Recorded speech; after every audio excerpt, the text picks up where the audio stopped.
السلام عليكم ورحمة الله وبركاته. ورجعنا في فيديو جديد. النهاردة هفرجكم بقى يا جماعة على النيل وعلى مصر وجمال مصر وحاجات كده ساحرة، الليل وجماله. انا كنت اخر النهار ورايحة لاخواتي عشان نخرج خروجة نيلية كده. بصوا الشمس بتغرب، فانا حبيت اصور لكم المنظر ده. انا طريق اسماعيلية اكوا بارك اهي، انا نازلة. بصوا جمال الشمس وغروبها. انا حبيت اوريكم اليوم من اول ما نزلت يعني.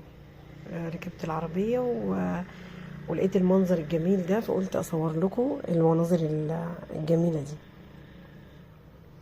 مصر بالليل تحفة، وخصوصا في الصيف بقى يا جماعة، الصيف وجمال الصيف بقى. انا هنا راكبة العربية لسه رايحة هقابل اخواتي، وبعد كده هنروح بقى الفسحة اللي احنا متفقين عليها. بصوا الشمس، عجبني المنظر جدا. والشمس كأنها بتنزل كده بتغوص في الجبل، اكنها بتدفن فيه. جميلة قوي الشمس وهي بتغرب، تحفة. شايفين؟ انا حبيت اوريكم منظرها. انا بعيد جدا بس انا كنت مقربة بقى. جينا في حتة زحمة.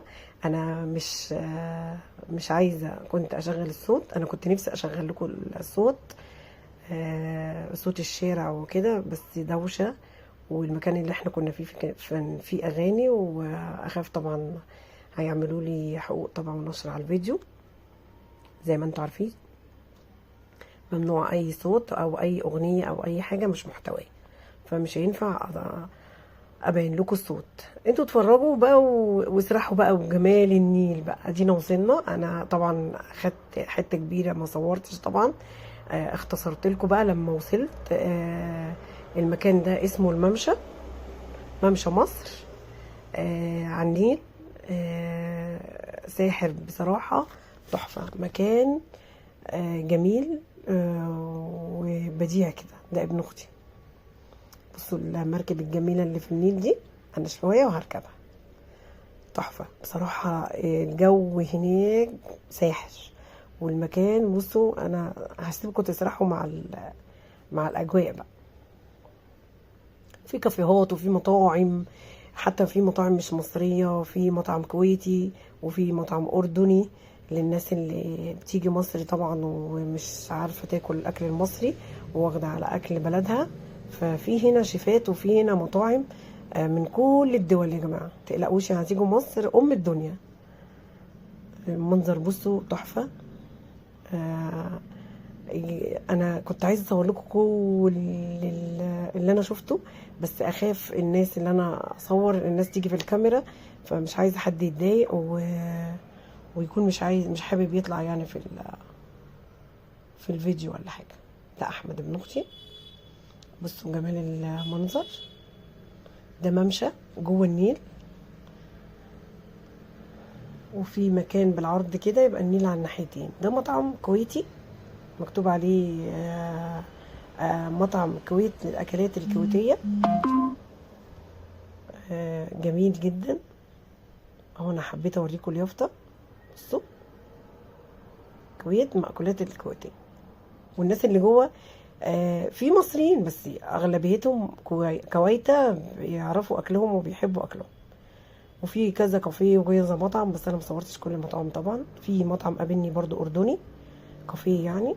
وفي كافيهات كتير، وتقعدي بقى وجمال النيل وسحر. وبصوا الممشى ده، نيل من الناحيه دي والنيل من الناحيه دي.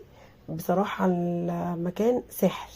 اللي هينزل مصر وما يروحش الممشى هيكون خسران كتير، واللي في مصر وما راحوش برضه خسران كتير يعني. انتهزوا الفرصه ان في الصيف وفي اجازه واجازه دراسه طبعا. خد ولادك او لو خدي ولادك وانزلوا المكان ده. مش مكلف خالص. التيكت بتاع النزول بتاع الممشى مش غالي خالص. ولو نزلت بالعربية، احنا نزلنا بالعربية حطيناها في الجراج تحت، برضو مش غالي يعني. العربية مليانة، بياخدوا كل ساعة بياخدوا فلوس، بس مش فلوس يعني. حاجات رمزية والله بالنسبة للمكان الجميل والساحر ده. والمركب برضو مش اوفر، ركبنا النفر مش اوفر برضو. مش عارفه مسموح لي ان اقول الاسعار ولا لا، بس انا مش حابه اقول لانها اسعار رمزيه، مش غاليه. يعني الواحد يتفسح وهو وولاده كده، فسحه مش مكلفه. ولو حابه بقى تقعدي تشربي حاجه على كافيه او ما تشربيش براحتك. احنا ركبنا مركب وقعدنا نتمشى واتفرجنا على الاماكن، وما قعدناش بصراحه على كافيهات ولا حاجه. وبعد الفسحه دي رحنا بقى مكان تاني وشربنا حاجه. معلش انا اسفه ان انا كل شويه اقلب الكاميرا، بس انا مش باخد بالي من كتر جمال المكان. فالكاميرا كل شويه اصور كده واقفل واصور تاني. دي مجموعه فيديوهات متلزقه ببعض، فانا اصور كده وشويه واصور وانا قلبه التليفون. ما تاخدوش في بالكم يعني. بس المكان ايه رايكم؟ كل اللي يوصل لغايه هنا يقول لي ايه رايه في مصر وايه رايه في المكان الجميل ده، ويحط لايك ويكتب لي كومنت حلو، ويقول لي عايز اتفرج على حاجات كتير في مصر. مصر كبيره قوي ومليانه حاجات سياحيه كتيره قوي. وكل ما اروح مكان اوعدكم اصور لكم فيه وانزل لكم وتتفرجوا على مصر بقى يا جماعه. ده اللي ما نزلش مصر قبل كده واللي حابب ينزل ويتفرج ويتفسح، اول حاجه قولوا نروح ممشى مصر. مكان جميل وساحر جميل والله، مش هتندموا. انا ما صورتش كل حته فيه، بس المكان كبير جدا وممشى كبيره جدا وحلوه جدا. وتركبي المركب بقى ولو شله وعايزين تاخدوا مركب لوحديكوا طبعا متاح. بتتفقوا مع السواق بقى او صاحب المركبه وتاخدوه. مكان جميل. حبيت اقرب الكاميرا بس ما بانتش قوي. في قارب صغير، في ام وبنتين وبيبيعوا حاجات للمراكب اللي جوه. بس انا مركبت ما قابلتهاش بصراحه الست دي. انا كنت حابه ان انا اشتري منها يعني. فركبنا ما صادفتش ان احنا جت على المركب بتاعنا. هي المراكب كتير جوه، والنيل طبعا زي ما انتم عارفين كبير، فكذا مركب. بص المركب اللي على شكل سمكه دي عجبتني قوي، وقلت اصورها لكم واوريها لكم. بصوا شكل السمكه تحفه. كذا مركب وكل مركب عامله ديزاين معين في اشكال يعني، والانوار. وانا طبعا ده المطعم الكويتي. انا طبعا ما صورتش بصوت لان كان في اغاني، واغاني طبعا ممنوعه علشان ما يجيليش حقوق طبع ونشر يا جماعه ويمسحوا لي الفيديو او انا اضطر امسح الفيديو. فبصوا بصوا المركب برضو دي، ده ديزاين تاني او ديكور تاني عاملينه في المركب تحفه. كل مركب عامله شكل معين، وفي اشكال تانية. وفي ناس بقى بتاخد المركب لوحديها، يعني يكونوا 2 أو 4 أو أسرة وياخدوها لوحديهم. ده طبعا انا ما جربتوش فمعرفش النظام ايه، غالي ولا رخيص. فاحنا ركبنا مع ناس يعني. المركب جميلة والجو ساحر بصراحة، وانا حبيت. بصوا بقى ده انا ركبت كده المركب والمركب ماشية بينا، فحبيت برضه اصور لكم وانا جوه المركب اهو. احنا كده ركبنا المركب والمركب ماشية بينا في النيل تحفة. اتبسطنا، يوم كان جميل بصراحة، وجددنا نشاطنا كده واتفسحنا بقى. انا ما خرجناش خالص في العيد ده، كان تقريبا 5 يوم العيد. وانا ما كنتش خرجنا خالص، فدي كان اول خروجه لينا في العيد. او احنا قلنا بعد ما الزحمه تمشي وكده، وهي قامت في دماغهم يلا بينا، اتصلوا بيا ورحت نازله ورحنا خرجنا كده. دي بقى ام احمد واحمد ومصطفى، ودي بنتي وبنت اختي، واللي جنبهم ابن اختي. فكنا انا واختي واختي التانية. المكان كان جميل، وهي جت صدفه كده الخروجه دي، ما كناش مرتبين لها خالص والله ولا اي حاجه، بس جت كده. قلنا زهقنا عايزين نتمشى، طب تعالوا نشرب عصير. طب قلنا لا، طب ما احمد بقى راح قال لنا تعالوا اوديكم الممشى. يعني هي ما كانتش مترتبه خالص ان احنا رايحين المكان ده، بس ام احمد بتقول لكم ازيكم. وفي الناس كانت مبسوطه والاغاني كانت حلوه جدا، وفي ناس كانوا بيرقصوا كمان بس انا طبعا مش هصور اللي من الناس اللي بيرقصوا. بصوا المركب حلوه وجميله وهي ماشيه في النيل، تحفه.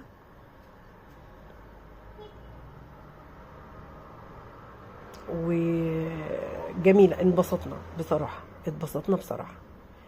يا رب كل الناس تتبسط وتنزل تروح الممشى الجميل ده. المصريين اللي قاعدين في بيوتهم وما بيروحوش اي حته في مصر يروحوا اول حاجه الممشى ده. ممشى مصر تحفه على النيل، جميل قوي بصراحه. الجو هناك تحفه تحفه تحفه، مش قادره اقول لكم قد ايه جميل وساحر، والمناظر جميله، والليل جميل مع النيل، والاجواء بقى وكده. بصوا الميه واحنا ماشيين فيها اكنها، بصوا سيمفونيه. وفي اغاني بس انا ما كنتش طبعا حابه اسمع الاغاني لان ممنوع يا جماعه. مش عارفه اقول لكم ايه والله. انا عايزاكم تستمتعوا بالمناظر الجميله، مناظر تحفه. بصوا مصر بالليل جميله ازاي. هي بالنهار جميله برضو بس بالليل في الصيف النسمه الطريه، الهواء الجميل كده اللي يرد الروح دوت بصراحه حلو.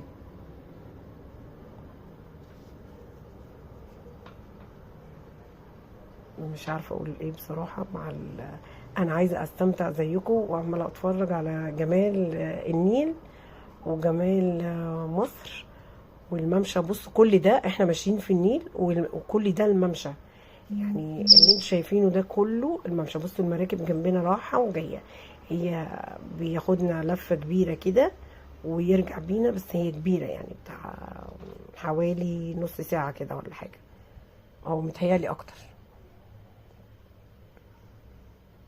يعني حلوه، مش لفه صغيره، لفه كبيره. ولو عايزه تقعدي تاني تاخدي تاني طبعا بتقعدي براحتك او براحتك. بصوا بقى احنا كده رجعنا، نزلنا وتمشينا وقعدنا وانبسطنا ونزلنا بقى. رحنا كده هنقعد حته في مصر الجديده ده. بصوا دي عربيه ابن اختي سايقها وبيعمل كده، قلت له والله لا انزلها لك فكنا رايحين مكان تاني نقعد. احنا بنحب مكان كده في مصر الجديده بنقعد نشرب حاجه هناك. مكان جميل هناك طبعا، الكافيهات زحمه وكده ف واحنا كنا واكلين وماشيين فما حبيناش ناكل حاجه ولا اي حاجه. دلوقتي هيروحوا بقى مكان كده جميل بس انا للاسف ما صورتوش. والمره الجايه اصوره لكم. بتاع عصير كده، كافيه جميل في مصر الجديده في سانت فاطمه، حلو وجميل وبنقعد نشرب حاجه. والمكان هناك برضو جميل ورايق كده وهادي، ونقعد نتبسط وبعدين نروح بقى. روحنا وكده كانت اخر الرحله. كده كنا بالليل قوي، كانت حوالي الساعه 2 او 3. كانت دلوقتي كده واحنا ماشيين كده رايحين كانت حوالي 2 كده ولا حاجه كده. اقول لكم السلام عليكم ورحمه الله.